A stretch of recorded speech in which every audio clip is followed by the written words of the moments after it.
Penggunaan kuesioner pra-screening perkembangan atau KPSP. Persiapan.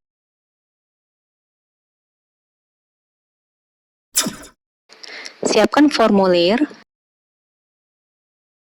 Formulir kuesioner pra-screening perkembangan dapat dilihat pada pedoman pelaksanaan SDI-DTK atau Stimulasi, Deteksi, dan Intervensi Dini Tumbuh Kembang Anak yang dikeluarkan oleh Kementerian Kesehatan Republik Indonesia. Siapkan alat bantu pemeriksaan.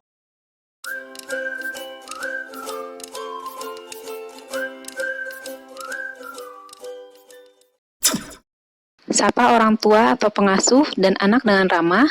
Perkenalkan diri. Selamat siang Ibu. Siang dong. Saya Dr. Sofa yang bertugas hari ini. Menjelaskan kepada orang tua atau pengasuh mengenai tujuan pemeriksaan KPSP. Jadi kita hari ini akan melakukan pemeriksaannya untuk melihat perkembangan dari adik bayinya. Nah, tujuannya supaya kita tahu Bu, perkembangan adiknya saat ini sudah sesuai dengan usianya, apakah butuh stimulasi lebih lanjut? Seperti itu. Apakah sudah cukup jelas Bu? Jelas dok. Apakah bersedia untuk dilakukan pemeriksaan? Bersedia dok. Menanyakan data diri anak, nama, jenis kelamin, tanggal lahir atau usia, dan alamat. Untuk adiknya namanya siapa Bu? Sayana. Perempuan ya Bu ya? Ya. Untuk tanggal lahirnya Bu? 31 Mei 2020. Berarti saat ini 6 bulan ya Bu ya? Iya. Alamatnya di mana Bu? Di Cimahi. Pemilihan formulir. Tentukan usia anak dengan menjadikannya dalam bulan. Bila usia anak lebih dari 16 hari, dibulatkan menjadi 1 bulan. Pilih formulir KPSP yang sesuai dengan usia anak. Bila anak berusia di antara formulir KPSP yang tersedia, maka KPSP yang digunakan adalah yang lebih kecil dari usia anak. Setelah perhitungan, kita dapatkan usia anak adalah 6 bulan. Maka, kita akan memilih KPSP untuk usia 6 bulan.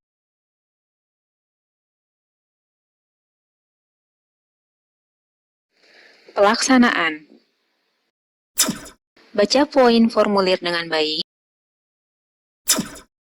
Lakukan pemeriksaan dengan mengikuti instruksi sesuai formulir satu persatu secara berurutan. Setiap pertanyaan hanya mempunyai satu jawaban ya atau tidak. Bayi ditelentangkan. Ambil wol merah, letakkan di atas wajah di depan mata, gerakkan wol dari samping kiri ke kanan kepala. Apakah bayi dapat mengikuti gerakan Anda dengan menggerakkan kepala sepenuhnya dari satu sisi ke sisi yang lain? Pada posisi bayi terlentang, pegang kedua tangannya, lalu tarik perlahan-lahan ke posisi duduk. Dapatkah bayi mempertahankan lehernya secara kaku? Jawab tidak bila kepala bayi terjatuh kembali.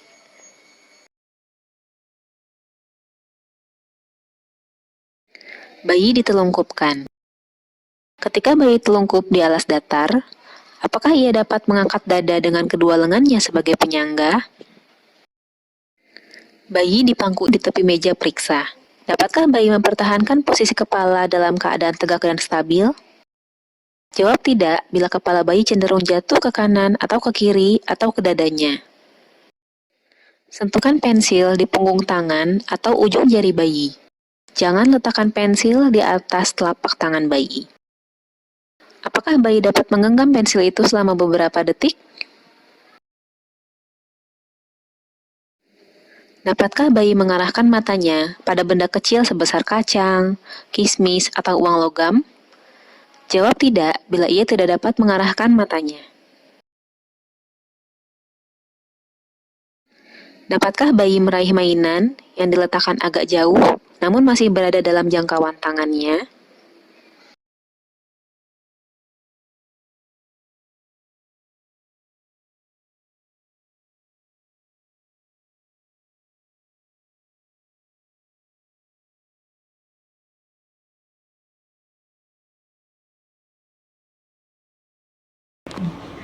Ibu pernah dengar nggak Bu, adanya kayak teriak gembira gitu, tapi bukan nangis Bu? Oh iya, suka dok. Suka ya? Ya, Ibu, adanya pernah nggak Bu berubah posisi gitu Bu ya? Misalnya dari tengkurap jadi terlentang, atau dari terlentang jadi tengkurap. Nah, setidaknya 2 kali lah Bu. Iya, benar dok. Nah. Ibu pernah nggak Bu lihat adanya tersenyum kalau misalnya lagi ngelihat gambar yang lucu, atau lihat mainan, atau lihat binatang gitu? Pernah dok. Catat hasil dari setiap pertanyaan. Interpretasi hasil KPSP. Hitung jawabannya. Jawabannya didapat bila ibu menjawab bisa, atau sering, atau kadang-kadang. Hitung jawaban tidak bila ibu menjawab belum pernah atau tidak pernah. Pada pemeriksaan ini, seluruh pertanyaan dapat dijawab dengan ya, sehingga kita menghitung ya sebanyak 10 dan tidak ditemukan jawaban tidak.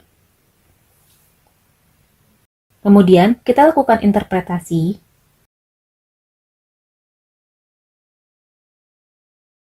Apabila jawaban ya sebanyak 9-10, maka perkembangan anak sesuai dengan tahapan perkembangannya. Bila jawaban ya terdapat 7-8, maka perkembangan anak termasuk dalam kategori meragukan. Apabila jawaban ya berada kurang dari sama dengan 6, maka kemungkinan terdapat penyimpangan dari perkembangan anak tersebut. Rincilah jawaban tidak menurut jenis keterlambatan. Apakah itu gerakan kasar, gerak halus, bicara dan bahasa, atau sosialisasi dan kemandirian?